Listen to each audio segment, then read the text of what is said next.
This episode is sponsored by the Soul of Business Experience, a leadership community with curated resources for entrepreneurs, solopreneurs, and anyone intent on developing their leadership impact and supercharging their careers. For more information, check the podcast webpage or show notes. Hello and welcome to another episode of The Soul of Business with Blaine Bartlett. I am your host, Blaine Bartlett. Surprise, surprise. I came across a quote the other day from a very good friend of mine, and the quote was very simple. Happiness is cause, not effect. Happiness is cause, not effect. And I went, that is a really interesting notion. Because a lot of people, in the coaching work that I do with my executive clients and whatnot, and also in business, people are just kind of, thank God it's Friday, sort of a thing. And when I wrote the book Compassionate Capitalism, which if you're watching the video, it's over my shoulder here, international bestseller, he says to blow his own horn. But the idea here came out of my experience in corporate work. I worked with for about 30 years. I spent time almost exclusively with Fortune 50 companies around the world. And there was a noticing very early on that there was a lot of toxicity, or seemed to be a lot of toxicity in the environments in which we were working. And by toxicity, I mean the human spirit seemed to be squashed. That effervescence that seemed to be present over the weekend wasn't present when they rang the bell and came in on Monday. Certainly didn't seem to be present in some of the contentious meetings that I was in with some of the strategic leaders as they were hammering out directions and all kinds of other stuff. And that got me to thinking about just what is it about people's assumptions of how work is supposed to be framed, how it's supposed to be conducted, that does not lend itself to accessing the spirit that could be there, that effervescence. And this is why, the soul of business, the soul is it's the blueprint of the idea that looks to be expressed fully in as many forms as it can be expressed. People have souls, and I don't mean this in a religious sense. I am an idea, and that idea of Blaine Bartlett looks to be expressed fully. It changes over time, and that expression is always in motion. Businesses have the same expression. And what's important about that is that's where innovation and creativity lie. And innovation and creativity are linked to aliveness. And when you're alive, you feel like giggling. I mean, honestly, you do. It's a fun thing to experience, being alive. And when I had a piece of paper, an email come across my desk last week, and it was a note from publicist, and I get a number of inquiries on a daily basis about potential guests for my show. And this one really popped. This one really stood out. And the reason it stood out has everything to do with what I was just talking about. What happens to people in organizations, and what's the framing? What's the mindset that says aliveness is something that is not to be curated? Compliance, perhaps, fit in the box, do your job, and more than anything else, buck up. We've got work to do here, and work is serious, and serious has a certain demeanor to it. So all of that being said, my guest today, Bossi Akadiri, is a new author. Well, not a new author. She's got a new book. She does an incredible amount of work. In the new book I'm going to talk about here in just a moment, she was pointing up, stay joyful. The idea here has to do with there is a place in organizations for joy to actually coexist with work process. There's a place for joy to coexist with conflict. How can I be joyfully conflicted? Joyfully conflicted. Joyfully conflicted. There's a way to do that. The title of the book is The Stay Joyful Method, and there is a methodology around this, and the subtitle is Using Joy as a Tool to Rise, Lead, and Redefine Success. So, Bossi, I want to welcome you to the show. It's great to have you here. Thank you, Blaine. I am really thrilled to be here. Whenever I learned about your podcast and about your book, I thought, we're so aligned. I cannot wait to have this conversation because I really believe and I know, even just us chatting before we went live, that we have the ability to share something that will help more people be alive, that will help more people understand joy is not a fluffy piece. It's No, really a tool that they can utilize. it is. It true. I mean, again, happiness is the cause, not It's the the cause. effect. And Exactly. I'll be happy when I get there. No, start with happiness. Start with Right. happiness and see what happens. Now, Exactly. there are going to be skeptics listening to this. What do you mean happy? What do you mean joyful in the workplace? Yeah, they've got visions of sugar plum fairies kind of running around. That's not necessarily what you're talking about. I've got a hunch. There's a way that and again, it is the stay joyful method, using joy as a tool. Joyfulness is a tool. I don't know any young child that is not joyful. Now, I can have a colicky baby and whatnot, but that kind of comes with the territory. But children are joyful. Yes, they truly are. And you know what? It's funny because that you bring up children because it makes me think of my nephew who he is 3 years old. He just turned 3 and he is so incredibly intelligent and also so joyful. And I think as adults, we sometimes forget about what we were like as kids or we forget what kids are like. So when I look at my nephew and he really loves learning, he's just like a sponge. By the age of 2, he knew all his colors and he would sit there and he would organize his box. He's very type A. Everything's got to be organized. There's never a messy toy chest or toys all over the place in this house because he's very methodical. And when I look at him, I go, you know what? He enjoys the process. He truly does. You can see the look on his face.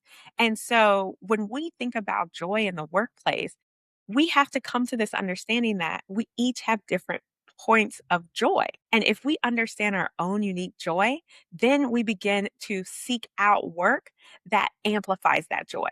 Then we begin to engage in teams in a way that amplifies it because we understand that we are unique. A great example of that is me. I'm a strategy person, but I'm not a data person. But I have such immense gratitude and respect for data engineers because our work goes hand in hand. We enjoy completely different types of work, but when we come together on a team, the ROI is amazing. Yeah.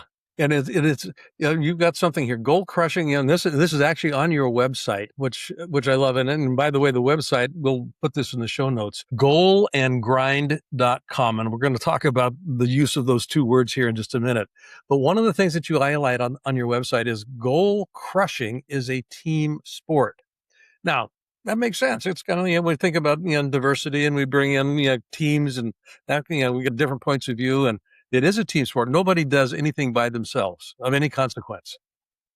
But, Exactly. but the key here in terms of high performance, I've got a hunch is where we're heading with this is matching what's joyful for me and what's joyful for you in the work process so that we can actually leverage our strengths most effectively and most joyfully, if I could drop that word back in.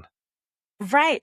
And when you think of it, I think oftentimes people think that joy is the opposite of productivity, but it's not.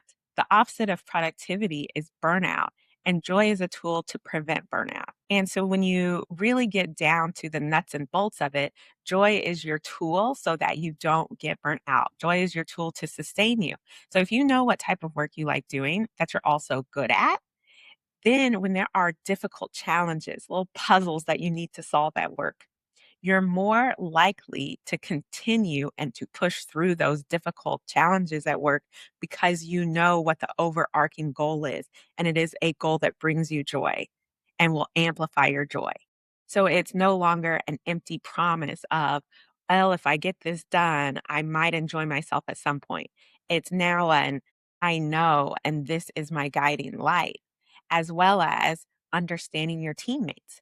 So, one of the things that I like to do with teams when I go in and do these workshops is to help them get to know each other's joy because it's a question we're not often asking. No one's saying, Blaine, what brings you joy?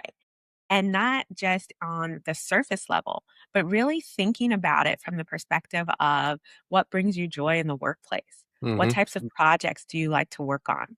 That can lead to stretch assignments with different teams. That can lead to internal promotions. That can lead to managers better understanding what people on their teams can offer. And specifically, if you look at the study that BCG did, it decreases retention or it decreases Increases, increases. increases retention, excuse me, because the study found that 49% of people who are not finding joy at work are looking externally. So not even just looking at different roles within your company, but looking externally. What? Yeah. There's a Mhm. cost to that, and here's some data that is, I think, is fascinating. Gallup does a workplace study every year, and this year's workplace study it looks at employee engagement. And this is the first time in the decades that they've been doing this survey that the reporting is in 2 years in a row has gone lower. And what's fascinating about that is that, they're estimating, over over 20% or less than 20%, excuse me, less than 20% of the workforce is emotionally engaged, in what they're doing. To your point here. And it's not a joyful place to be. It's not, something it doesn't tap into the best of who I am. The the Here's the data point that I think is fascinating. In 2025, that drop in employee engagement had a productivity number attached to it. $10 trillion of 10 lost trillion. productivity, 10 trillion lost globally in productivity. And what's absolutely fascinating to me is that organizations for at least 20 years that I'm aware of have spent upwards of $43 billion a year annually on leadership development with the intent of moving that engagement needle. It hasn't moved. As a matter of fact, now 2 years in a row, it's gone down. $43 billion a year for decades with no return on that investment. We're targeting the wrong thing in our leadership education. We're targeting the wrong thing. And this is really why I went back to happiness is cause, it's not effect. It's not effect, right? And I think the big thing that people think you can throw money at a problem, but how are you implementing for long-term success? I know it tried to make you blurry there for a Yeah. moment. Whoa. So the business case around this is simple because in order to sustain high performance, you need to have a joyful environment. Otherwise, you start having the burnout. And so when I think about this this huge number of financial incentives and financial investment, I think about, but what were they doing? How are they building from within? How are they getting to know each other, getting to know each other's strengths, optimizing for those strengths, optimizing for those joys? So, what I like to do is really get an understanding of one's purpose. And how I define purpose is you've got your joy over here, right? But not everything that you enjoy do you actually want to monetize. So, you've got your joy that you're thinking about. Then in this hand, you've got your skills. And I'm not just talking about any skills. What are the skills that you're good enough that someone would pay you for, right, Blaine? But not every skill that you have do you actually enjoy using. So there's that Venn diagram and the overlap between joy and skills. And as a leader at a company, you want to be actively engaging with your team so you understand that sweet spot for them and you can amplify it for them, thus amplifying it for the full team and understanding how you can then come together and truly be a team that goal crushes together. Goal crushes. Now, you didn't just pull this out of thin air. You've got some very, fascinating and actually deep street cred here. Now, you've worked with Thank you. Boeing, you've worked with Salesforce, you've worked with JP Morgan. So you've seen this up close and personal. You've actually leveraged what it is that you're talking about in these environments. The idea of, and I'm looking over here because I want to be sure I get this right. And the idea of, okay, where did it go? I'm looking. Where did it go? Come back here. I'll get it right as soon as I can find it. Da, da, da, da, da, da, da. See, this is the good thing about editing. Goal and grind. There you go. I knew it was in a website. Goal and grind. How do you bring these? Because I hear a lot, particularly in some of the startups that I'm working with. mid-sized and small businesses, the grind. You've just got to do the grind. And there is nothing attractive about that phraseology. It's kind of like, what do you know? So goal and grind, where's the joy in meshing those two together? Where's the joy? So when I came up with my company's name, it was because I knew that in order to do even the tiniest bit of grind over time, you needed to understand your goals from a place of joy. And so you start by setting those big goals because we've got big goals. We want to have high revenue. We want to have low turnover. We want to have impact in the world, right? All of the companies that I work with want to have those things. They do it in different ways, ways that they're uniquely positioned to do it. But I knew at the end of the day, there's going to be these big, huge goals. And everybody's always talking about grinding them out. But the difference with what we do at Goal and Grind is that we are grinding them out one small step at a time, and we are leveraging joy as our foundation to do that. And I love the juxtaposition because everybody always thinks, okay, it's either hustle or it's joy. It's either grind or you're slow. But there's actually something in between where they can live together. And that's, I think, the secret sauce. That's the secret sauce. And I'll give you an example of this is an example from my book, actually, whenever I was working at Salesforce, because I was leading a global team. And so we had people in different parts of the world. And I remember this was the first time that I was a leader and had someone on my team that was what it was about like a 14-hour time zone difference, something like that. Don't quote me on that part. But he was an and I thought to myself, oh, he probably wants to meet at whenever it's his morning time, right? So it's our evening. That's what I thought. But then I paused and I said, why would I assume that? And when I had a one on one with him, I just asked the question. And to my surprise, it was the opposite of what my assumption was. And the reason was because for him, he wanted to go and have that connection point with teammates in the office locally.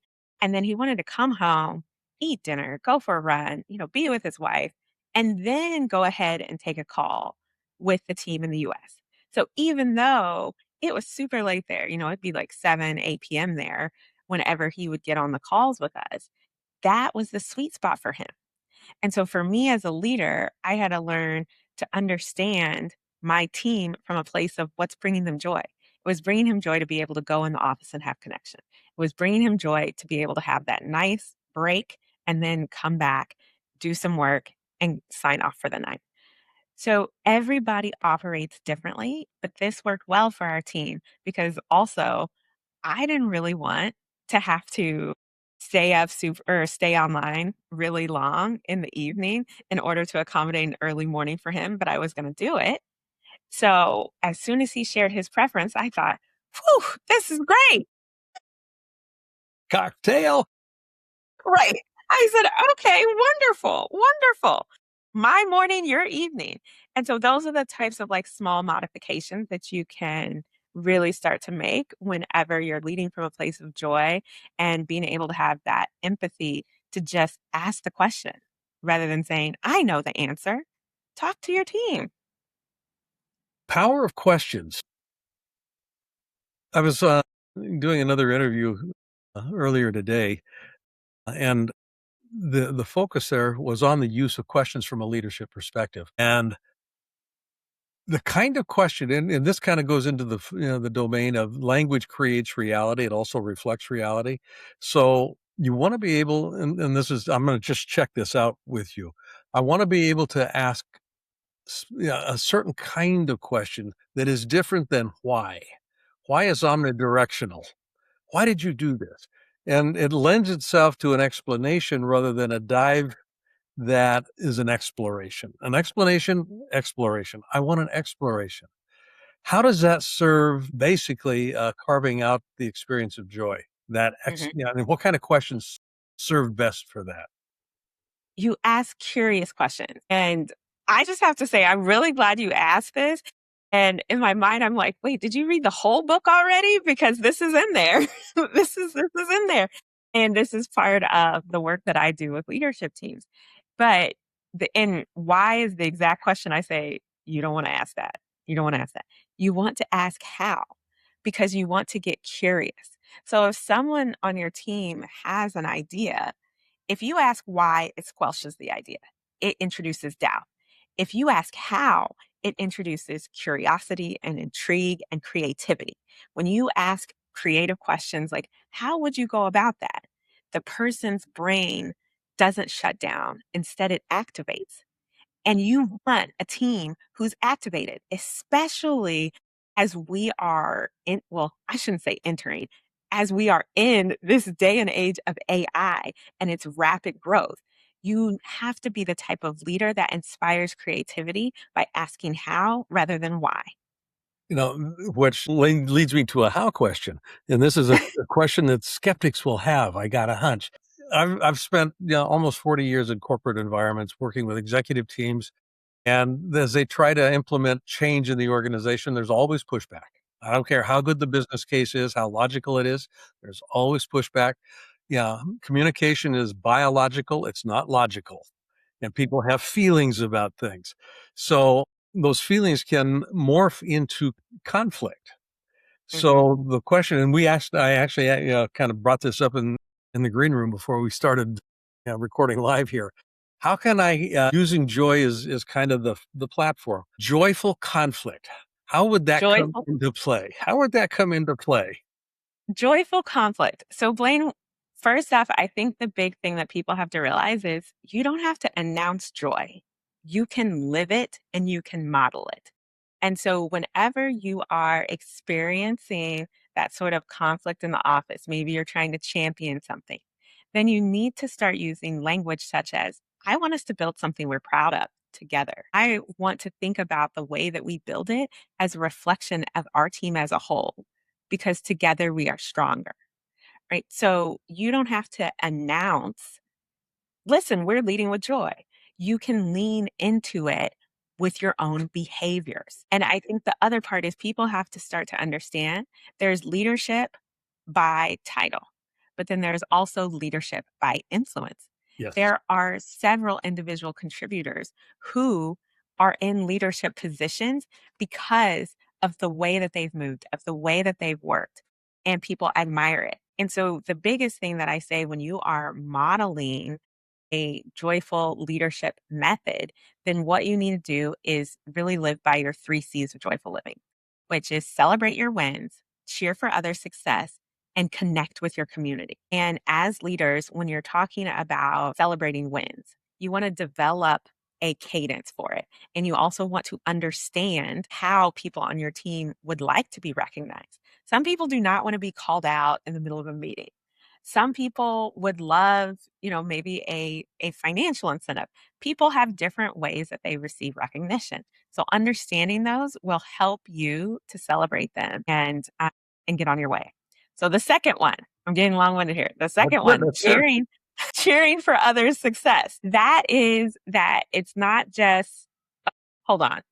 Let's cut this a little bit. I just realized I said the wrong thing. There's celebrate, cheer for other success and celebrate your wins. So when you're talking about celebrating your own wins, there's so often that people feel afraid or embarrassed or they don't want to sound like they're showboating. Keep it to the facts. Make sure that you're not only cheering for them and their wins, but you're also modeling the fact that it is okay to say, I did great on this. This is how it affected the bottom line of the company. This is how we're trying to move forward. And that's how you start to squash some of those negative feelings around why do we need joy in the workplace? Why are we doing this? Because people need to see and be heard. And the third thing is connecting with your community. And I'm a huge believer in cross functional relationships. Everywhere that I worked at those 3 large companies, I would not have been able to get my job done without collaboration from other teams. It's plain and simple. So That's it. whenever you have those water cooler moments, make time to invite someone to a coffee chat, make time to get on their calendar, meet with their team, understand what are you working on because their work is contributing to the overarching organization's goals. Your work is contributing to the overarching organization's goals. So you want to make sure that together it's all aligned. Perfect. Perfect. That makes it very clear. So 3 C's Three and C. 3 C's, and they are in the book because there's a method here. Okay. So people can find out more about what you're up to at goalandgrind.com. That is correct. Okay. And you're also on LinkedIn, so you can find out more about what Bossi's up to there as well. And you've got an Instagram site, Goal and Grind. So don't look for her under Bossi Akadiri on Instagram. It's Goal and Grind. Okay. That's correct. And I love to share tips online with folks. So if you're following me on LinkedIn, on Instagram, or if you go to my website at goalandgrind.com, I do have a place where you can sign up for my newsletter. And I do monthly tips on how to lead from a place of joy and get your team aligned and on the same page. And of course, my book, The Stay Joyful Method, it is now available at retailers across the world and also at libraries. Excellent. Folks have been listening to Bossi Akadiri, and I hope you've enjoyed this as much as I have. Joy belongs in life. And to stretch to be a little hyperbolic, to stretch the metaphor a bit here. Nature has been my greatest teacher. I grew up on a farm. I live on 11 acres on an island. I've got wildlife and fauna and flora everywhere. And to anthropomorphize it, it's a joyful place. The trees are joyful. Yeah, they just are. The deer bounce. The rabbits, joyfully chew my flowers. All of that stuff comes into play. Nature is joyful in and of itself. There's beauty in that, and in that beauty, there's inspiration. There's creativity, and that whole point goes to position one thing here. You're a part of nature, so act like it. Be joyful in your life. And I don't care how badly your day is going, there's something to be joyful about in that day. Find that little piece that gives you a little bit of an opportunity to smile just a moment. You don't have to like everything that's going on around you, but every day has an element of joy associated with it. So take some time and find out what that is for you. Bossi, thank you so much for being such a great guest. I've enjoyed this conversation immensely. Thank you, Blaine, for having me. I really appreciate it. And I look forward to keeping in touch with you. Absolutely. Folks, this has been The Soul of Business with Blaine Bartlett. Again, my guest today is Bossi Akadiri, and you can find out more about her, and we'll have this all in the show notes at goalandgrind.com. And you can also find out more about what we're up to, specifically in our leadership community. So feel free to go to leader.blainebartlett.com, SOBE community, and the SOBE stands for Soul of Business Experience. So leader.blainebartlett.com, SOBE/SOBE community. And there are all kinds of free resources in there. And we look forward to having you back with us next week with another episode. Take care, and thank you for listening. This episode is sponsored by the Soul of Business Experience, a leadership community with curated resources for entrepreneurs, solopreneurs, and anyone intent on developing their leadership impact and supercharging their careers. For more information, check the podcast webpage or show notes. Hi, I'd like to ask you to do something for me if you wouldn't mind. If you like this episode, I'd like you to not only subscribe on your favorite site, but I'd also like you to give a rating. Ideally, a 5-star rating would be greatly appreciated. But I think more importantly also would be just some comments. That helps with the algorithm and it helps build the audience with this. And more than anything else, if you could invite somebody else to listen, just share this episode with a friend, with a colleague. And I'd like to see how we can grow the soul of business. I think it makes a difference. Thanks.